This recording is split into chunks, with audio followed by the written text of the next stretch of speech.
If you are serving under a ministry with a vision, and then you have another vision, it's called division. Only monsters have two heads. You submit yourself to the vision of the house. And it is not being number one or number two that see, you are either pursuing God's calling or pursuing success. Are you with me? Yes, when God calls you, if God says submit under a ministry, that is your what? Calling. If your esteem is not intact, you will give yourself a calling where there's no calling. Please be seated.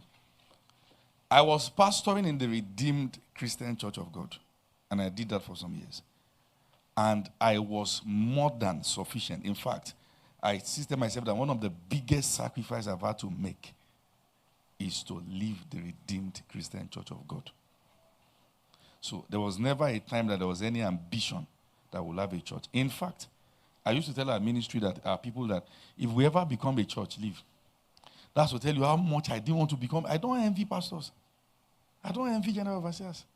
Having 1,000 branches. Do you know what that means? Jesus had 12. Judas was there. So imagine 1,000 pastors. Do the math. Are you following what I'm saying here? However, I was not disobedient to the heavenly vision. So you must understand. According to the grace of God which is given unto me as a wise master builder, I have laid the foundation, and another builded thereon. But let every man take heed how he builds thereon. And so Paul describes ministry. He used many metaphors to describe ministry.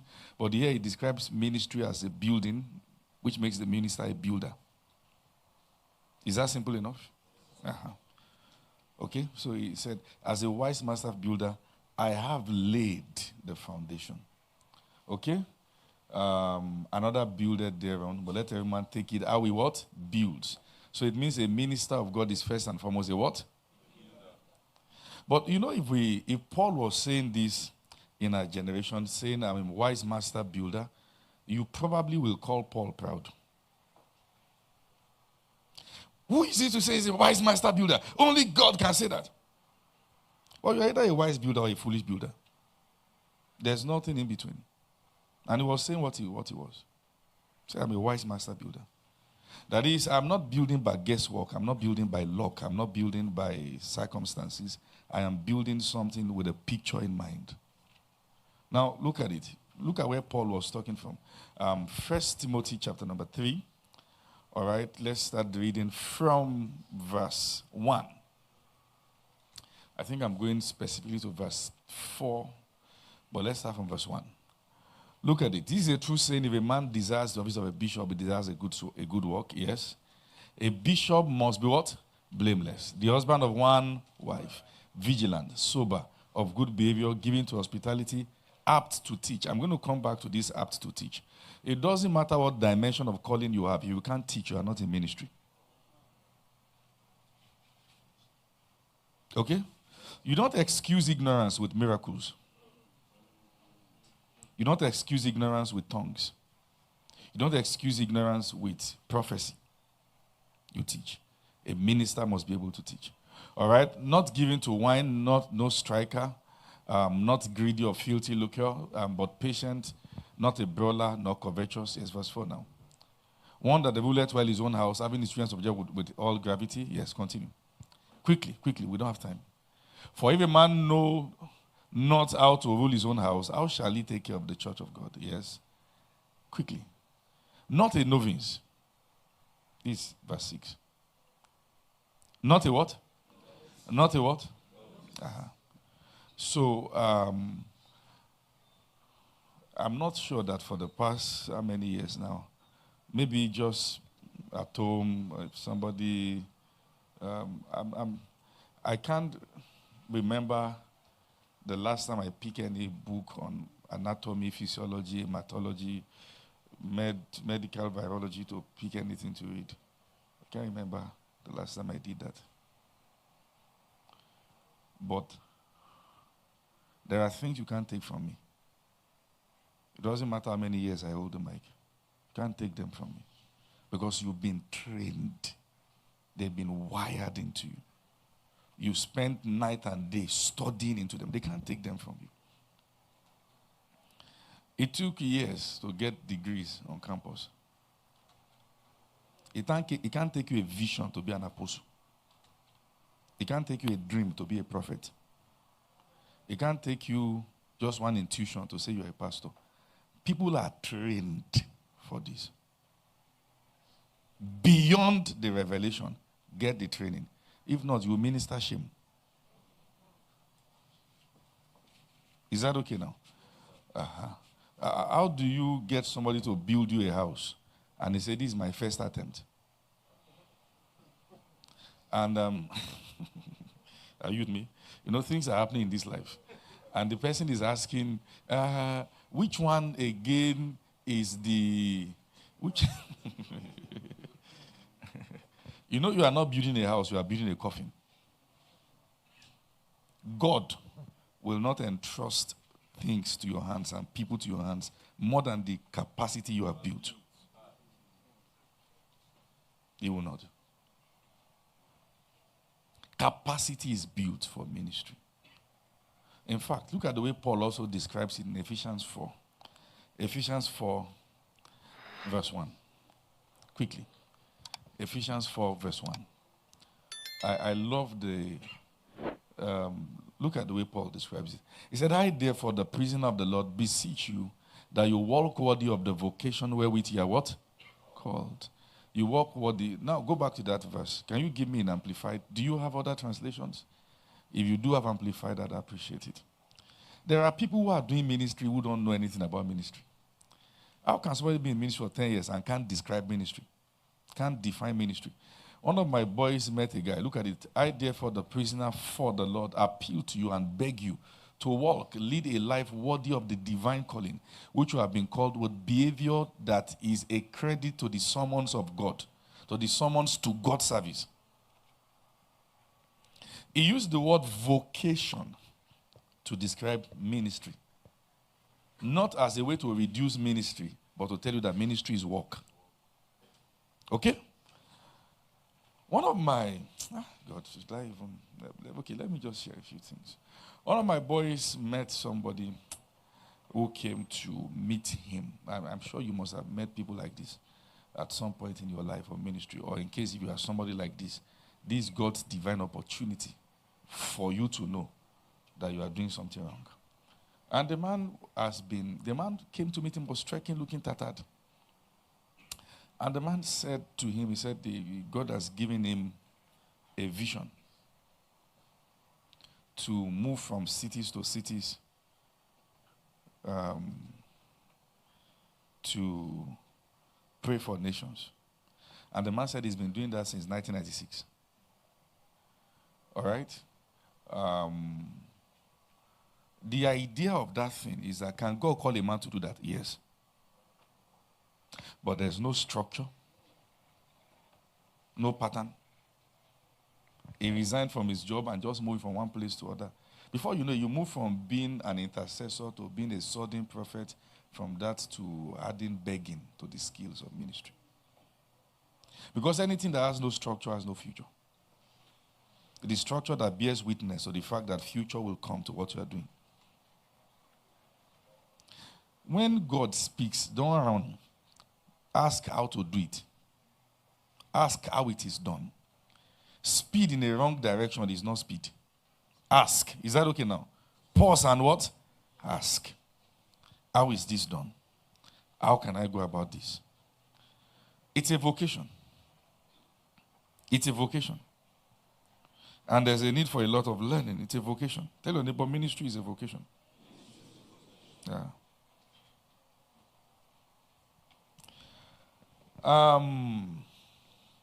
By the way, as a way of making sure we ensure balance, the qualification for ministry is mercy. You did not do anything to earn the call of God. He entrusted it to your hands. So you must always reach out to find mercy to fulfill it. 2 Corinthians 4 from verse 1.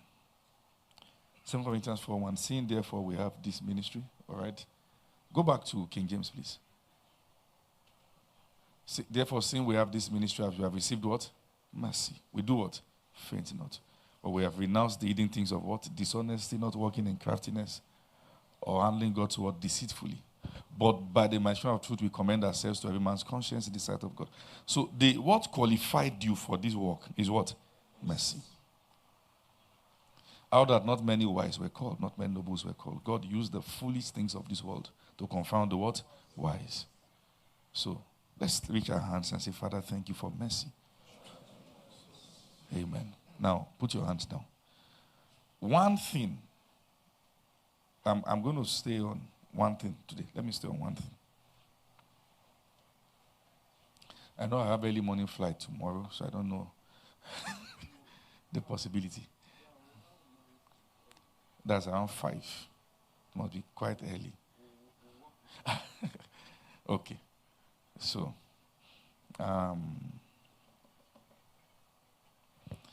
if ministry is described as a building by Paul, it means we have to pay attention to what David said in Psalms 11:3. Give us Psalms 11:3. I'm giving scriptures because sometimes pastors, we can have the assumption that people understand without scriptures. Can we read this together? 1, 2, 3, go. If the foundation be destroyed, what can the righteous do? That's a very strong question. Okay? So if ministry is a building, it doesn't matter what your intentions are and how much you have to build. If you get the foundation wrong, you'll stop at some point. How do I help you now? If you intend to build a 40-story building, 40. But the foundation you have laid can only carry a bungalow. Any attempt to go beyond the bungalow is digging your own grave. So it means that if you intend to go far, pay attention to foundation now. Your foundation can arrest your zeal, and it doesn't matter how powerful it is, you have to stop. So while this may look like a general statement, let me help narrow down to what foundation really is that you have to get right in ministry. Is that okay? Are you still with me? Yes, sir. All right. When Paul was speaking about his calling, he said something that is so profound. He said, I was not disobedient to the heavenly vision. So, your calling or the knowledge of your calling can come in different ways. It could be, God can show you a vision. It could be with a knowing in your heart, an impression. God, you can't box God to a corner starting how he must speak. He chooses to speak the way he wants to. He's king. In fact, he's not just king, he's the king of kings. Is that okay now? So, ministry doesn't start with impressions. It starts with visions. And that vision doesn't mean that you are necessarily going to see one angel descend from heaven and then say, what do you say they used to call it? Chinedu Poku. You see, you suffer my ass.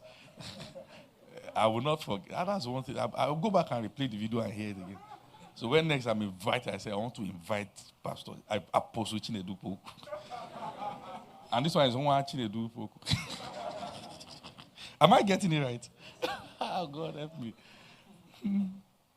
It is not whether your own vision was in 3D, HD, or 5D that determines whether you do well in ministry. You can see 50 billion angels and still fail. Are you following what I'm saying? You can see the heavens steer into two and Jesus himself coming and pour keg of palm oil on your head and still fail. He can't help you beyond the degree to which you take yourself serious. He sent a message to Eli. He said, tell Eli. He said, I have chosen before that you and your father's house to be priests before me forever. He said, but now I've changed my mind. He said, far be it from me. He said, because they that honor me, I will honor. They that despise me, I will lightly what? Esteem. That's what he said. He said, I will lightly esteem them. He said, no. If you don't take yourself serious, nothing will take you serious. So you must understand. You must fight for it. Is somebody following what I'm saying? So, however, one of the letters of Paul, he said, say to Archippus that see to it that you fulfill the ministry that has been committed to your hands. Listen, vision, as far as ministry is concerned, is not necessarily what you saw in your dream. Vision is, the vision of your ministry is the purpose for which the ministry has been set out.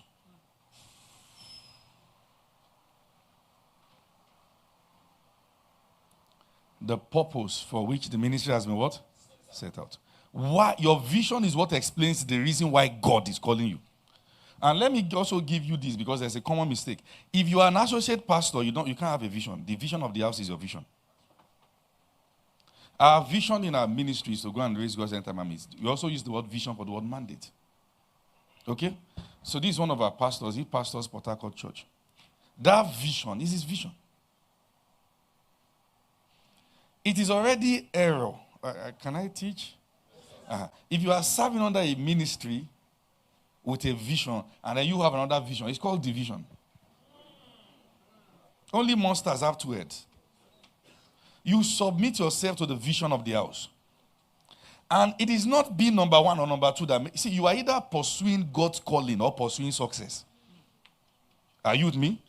When God calls you, if God says submit under a ministry, that is your what?